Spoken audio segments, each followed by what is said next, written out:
Deseado de todas las gentes, capítulo número 5, la dedicación. Como 40 días después del nacimiento de Jesús, José y María le llevaron a Jerusalén para presentarle al Señor y ofrecer sacrificio. Ello estaba de acuerdo con la ley judaica y como sustituto del hombre. Jesús debía conformarse a la ley en todo detalle. Ya había sido sometido al rito de la circuncisión en señal de su obediencia a la ley. Como ofrenda a favor de la madre, la ley exigía un cordero de 1 año como holocausto y un pichón de paloma como ofrenda por el pecado. Pero la ley instituía que si los padres eran demasiado pobres para traer un cordero, podía aceptarse un par de tórtolas o de pichones de paloma, uno para holocausto y el otro como ofrenda por el pecado. Las ofrendas presentadas al Señor debían ser sin mácula. Estas ofrendas representaban a Cristo, y por ello es evidente que Jesús mismo estaba exento de toda deformidad física. Era el Cordero sin manchas y sin contaminación. Su organismo físico no era afeado por defecto alguno, su cuerpo era sano y fuerte, y durante toda su vida vivió en conformidad con las leyes de la naturaleza. Tanto física como espiritualmente, era un ejemplo de lo que Dios quería que fuese toda la humanidad mediante la obediencia a sus leyes. La dedicación de los primogénitos se remontaba a los primeros tiempos. Dios había prometido el primogénito del cielo para salvar al pecador. Este don debía ser reconocido en toda la familia por la consagración del primer hijo. Había de ser dedicado al sacerdocio como representante de Cristo entre los hombres. Cuando Israel fue librado de Egipto, la dedicación de los primogénitos fue ordenada de nuevo. Mientras los hijos de Israel servían a los egipcios, el Señor indicó a Moisés que fuera el rey de Egipto y le dijera: Jehová ha dicho así: Israel es mi hijo, mi primogénito. Yo te he dicho que dejes ir a mi hijo para que me sirva, mas no has querido dejarlo ir. He aquí yo voy a matar a tu hijo, tu primogénito. Moisés dio su mensaje, pero la respuesta del orgullo del monarca fue: ¿quién es Jehová para que yo oiga su voz y deje ir a Israel? Yo no conozco a Jehová, ni tampoco dejaré ir a Israel. Jehová obró en favor de su pueblo mediante señales y prodigios, y envió terribles juicios sobre el faraón. Por fin el ángel destructor recibió la orden de matar a los primogénitos de hombres y animales de entre los egipcios, a fin de que fuesen perdonados. Los israelitas recibieron la indicación de rociar sus dinteles con la sangre de un cordero inmolado. Cada casa había de ser señalada, a fin de que cuando pasase el ángel en su misión de muerte, omitiera los hogares de los israelitas. Después de enviar este castigo sobre Egipto, Jehová dijo a Moisés: santifícame todo primogénito, así de los hombres como de los animales, mío es, porque desde el día que yo maté todos los primogénitos en la tierra de Egipto, yo santifiqué a mí todos los primogénitos en Israel. Así de hombre como de animales, mío será, yo Jehová. Una vez establecido el servicio del tabernáculo, el Señor eligió a las tribus de Leví en lugar de los primogénitos de todo Israel para que sirviese en su santuario. Pero debía seguir considerándose a los primogénitos como propiedad del Señor y debían de ser redimidos por rescate. Así que la ley de presentar a los primogénitos era muy significativa, al par que conmemoraba el maravilloso libramiento de los hijos de Israel por el Señor. Prefiguraba una liberación mayor que realizaría el unigénito Hijo de Dios. Así como la sangre rociada sobre los dinteles había salvado a los primogénitos de Israel, tiene la sangre de Cristo poder para salvar al mundo. ¿Cuánto significado tenía pues la presentación de Cristo? Mas el sacerdote no vio a través del velo, no leyó el misterio que encubría. La presentación de los niños era escena común. Día tras día el sacerdote recibía el precio de rescate al ser presentados los niños a Jehová. Día tras día cumplía con la rutina de su trabajo, casi sin prestar atención a padres o niños. a menos que notase algún indicio de riqueza o de alta posición social en los padres. José y María eran pobres cuando vinieron con el niño. El sacerdote no vio sino a un hombre y una mujer vestidos como los galileos y con las ropas más humildes. No había en su aspecto nada que atrajese la atención y presentaban tan solo la ofrenda de las clases más pobres. El sacerdote cumplió la ceremonia oficial, tomó al niño en sus brazos y le sostuvo delante del altar. Después de devolverlo a su madre, inscribió el nombre Jesús en el rollo de los primogénitos. No sospechó al tener el niño en sus brazos que se trataba de la majestad del cielo, el Rey de Gloria. No pensó que ese niño era aquel quien Moisés escribiera. El Señor vuestro Dios os levantará profeta de vuestros hermanos como vuestro Dios, como yo. A él oiréis en todas las cosas que os hablaré. No pensó que ese niño era aquel cuya gloria Moisés había pedido ver, pero el que estaba en los brazos del sacerdote era mayor que Moisés. Y cuando dicho sacerdote registró el nombre del niño, registró el nombre del que era el fundamento de toda la economía judaica. Este nombre había de ser su sentencia de muerte, pues el sistema de sacrificios y ofrenda envejecía. El tipo había llegado casi a su prototipo, la sombra a su substancia. La presencia visible de Dios se había apartado del santuario, mas en el niño de Belén estaba velada la gloria ante la cual los ángeles se postran. Este niño inconsciente era la simiente prometida señalada por el primer altar erigido ante la puerta del Edén. Era Siloé el pacificador, era aquel que se presentara a Moisés como el yo soy, era aquel que en la columna de nube y de fuego había guiado a Israel, era aquel que del antiguo predijeron los videntes, era el deseado de todas las gentes, la raíz, la prosperidad de David, la brillante estrella de la mañana. El nombre de aquel niñito impotente, inscrito en el registro de Israel como hermano nuestro, era la esperanza de la humanidad caída. El niño por quien se pagara el rescate era aquel que había de pagar la redención de los pecados del mundo entero. Era el verdadero gran sacerdote sobre la casa de Dios, la cabeza de un sacerdocio inmutable, el intercesor a la diestra de la majestad en las alturas. Las cosas espirituales se disciernen espiritualmente. En el templo el Hijo de Dios fue dedicado a la obra que habían venido a hacer. El sacerdote le miró como a cualquier otro niño, pero aunque él no vio ni sintió nada insólito, el acto de Dios al dar a su Hijo al mundo no pasó inadvertido. Era ocasión de ver, y en esta ocasión no pasó sin algún reconocimiento del Cristo. Había un hombre en Jerusalén llamado Simeón, y este hombre justo y pío esperaba la consolación de Israel, y el Espíritu Santo era sobre él. Y había recibido respuesta del Espíritu Santo que no vería la muerte antes que viese al Señor Cristo. Al entrar Simeón en el templo, vio a una familia que presentaba a su primogénito al sacerdote. Su aspecto indicaba pobreza, pero Simeón comprendió la advertencia del Espíritu y tuvo la profunda impresión de que el niño presentado al Señor era la consolación de Israel, aquel a quien tanto había deseado ver. Para el sacerdote asombrado, Simeón era un hombre arrobado en éxtasis.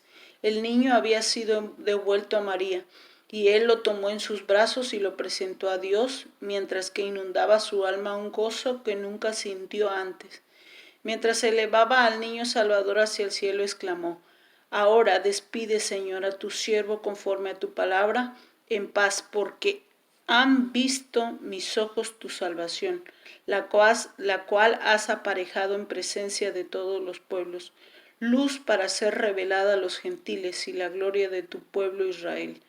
El espíritu de profecía estaba sobre este hombre de Dios, y mientras que José y María permanecían allí admirados de sus palabras, los bendijo y dijo a María: He aquí, este es puesto para caída y para levantamiento de muchos en Israel, y para señal a la que será contradicho. Blanco de contradicción. y una espada traspasará tu alma de ti misma para que sean manifiestos los pensamientos de muchos corazones.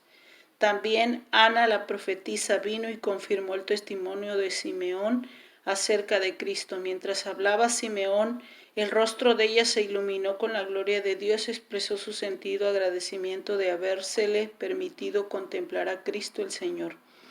Estos humildes adoradores no habían estudiado las profecías en vano, pero los que ocupaban los puestos de gobernantes y sacerdotes en Israel, aunque habían tenido delante de sí los preciosos oráculos proféticos, no andaban en el camino de su Señor y sus ojos no estaban abiertos para contemplar la luz de la vida.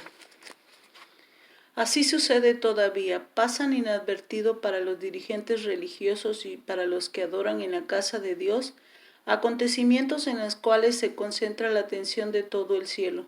Los hombres reconocen a Cristo en la historia mientras se apartan del Cristo viviente. El Cristo que en su palabra invita a la abnegación, el que está en los pobres y dolientes, que suplican ayuda en la causa justa, que extraña pobreza, trabajos y oprobio, no es recibido más ávidamente hoy que hace 1800 años. María reflexionó en la amplia y profunda profecía de Simeón mientras miraba al niño que tenía en sus brazos y recordaba las palabras de los pastores de Belén, que rebosaba de gozo agradecido y alegre esperanza. Las palabras de Simeón le recordaban las declaraciones proféticas de Isaías. Saldrá una vara del tronco de Isaí, un bastajo retoñará de sus raíces, y reposará sobre él el espíritu de Jehová, espíritu de sabiduría y de inteligencia, espíritu de consejo y de fortaleza, espíritu de conocimiento y de temor de Jehová.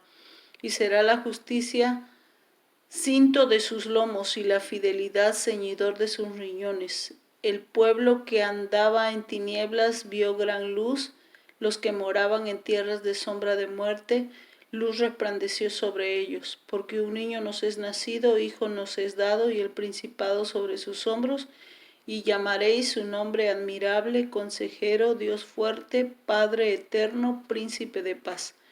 Sin embargo, María no entendía la misión de Cristo en su profecía. Simeón lo había dominado luz que iba a ser revelada a los gentiles y gloria de Israel.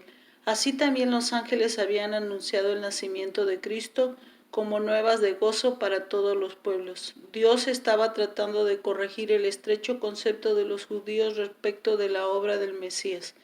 Deseaba que le contemplasen no solo como el libertador de Israel, sino como redentor del mundo, pero debían transcurrir muchos años antes de que la madre de Jesús comprendiera la misión de él. María esperaba el reinado del Mesías en el trono de David, pero no veía el bautismo del sufrimiento por cuyos medios debía ganarlo. Simeón reveló el hecho de que el Mesías no iba a encontrar una senda expedita por el mundo. En las palabras dirigidas a María, una espada traspasará tu alma, Dios en su misericordia dio a conocer a la Madre de Jesús la angustia que por él ya había empezado a sufrir. He aquí, había dicho Simeón, este es puesto para caída y para el levantamiento de muchos en Israel y para señal a la que será contradicho. Debe caer los que quieren volverse a levantar. Debemos caer sobre la roca y ser quebrantados antes que podamos ser levantados en Cristo. El yo debe ser destronado, el orgullo debe ser humillado, si queremos conocer la gloria del reino espiritual. Los judíos no querían aceptar la honra que se alcanza por la humillación. Por lo tanto, no quisieron recibir a su Redentor.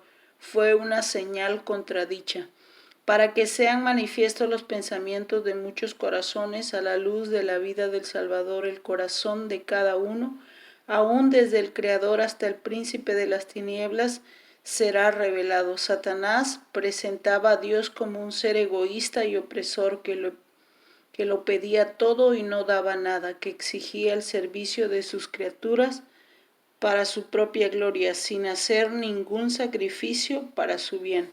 Pero el don de Cristo revelaba el corazón del Padre. Testificaba que los pensamientos de Dios hacia nosotros son pensamientos de paz y no de mal. Declara que aunque el odio que Dios siente por el pecado es tan fuerte como la muerte, su amor hacia el pecador es más fuerte que la muerte. Habiendo emprendido nuestra redención, no escatimará nada, por mucho que le cueste, de lo que sea necesario para la terminación de su obra.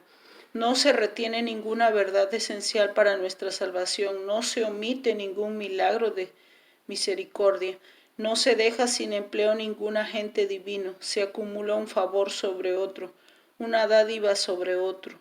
Todo el tesoro del cielo está abierto a aquellos a quienes Él trata de salvar, habiendo reunido las riquezas del universo y abierto los recursos de la potencia infinita, lo entrega todo en las manos de Cristo, y dice, todas estas cosas son para el hombre, úsalas para convencerlo de que no hay mayor amor que el mío en la tierra o en el cielo. Amándome hallarás su mayor felicidad. En la cruz del Calvario el amor y el egoísmo se encontraron frente a frente. Allí fue hecha su manifestación culminante. Cristo había vivido tan solo para consolar y bendecir, y al darle muerte Satanás manifestó la perversidad de su odio contra Dios. Hizo evidente que el propósito verdadero de su rebelión era de destronar a Dios y destruir a aquel por quien el amor de Dios se manifestaba. Por la vida y la muerte de Cristo los pensamientos de los hombres son puestos en evidencia. Desde el pesebre hasta la cruz, la vida de Jesús fue una vocación de entrega de sí mismo y de participación en los sufrimientos. Reveló los propósitos de los hombres. Jesús vino con la verdad del cielo y todos los que escucharon la voz del Espíritu Santo fueron atraídos a él. Los que se adoraban a sí mismos pertenecían al reino de Satanás. En su actitud hacia Cristo todos iban a demostrar en qué lado estaban. Y así cada uno pronuncia juicio sobre sí mismo. En el día del juicio final, cada alma perdida comprenderá la naturaleza de su propio rechazamiento de la verdad. Se presentará a la cruz y toda mente que fue cegada por la transgresión verá su verdadero significado. Ante la visión del Calvario con su víctima misteriosa, los pecadores quedarán condenados. Toda excusa mentirosa quedará anulada. La apostasía humana aparecerá en su odioso carácter. Los hombres verán lo que fue su elección. Toda cuestión de verdad y error en la larga controversia quedará entonces aclarada. A juicio del universo, Dios quedará libre de toda culpa por la existencia o continuación del mal. Se demostrará que los decretos divinos no son accesorios al pecado. No había defecto en el gobierno de Dios ni causa de desafecto. Cuando los pensamientos de todos los corazones sean revelados, tanto los leales como los rebeldes se unirán para declarar: justos y verdaderos son tus caminos, Rey de los santos. ¿Quién no te temerá, oh Señor, y engrandecerá tu nombre?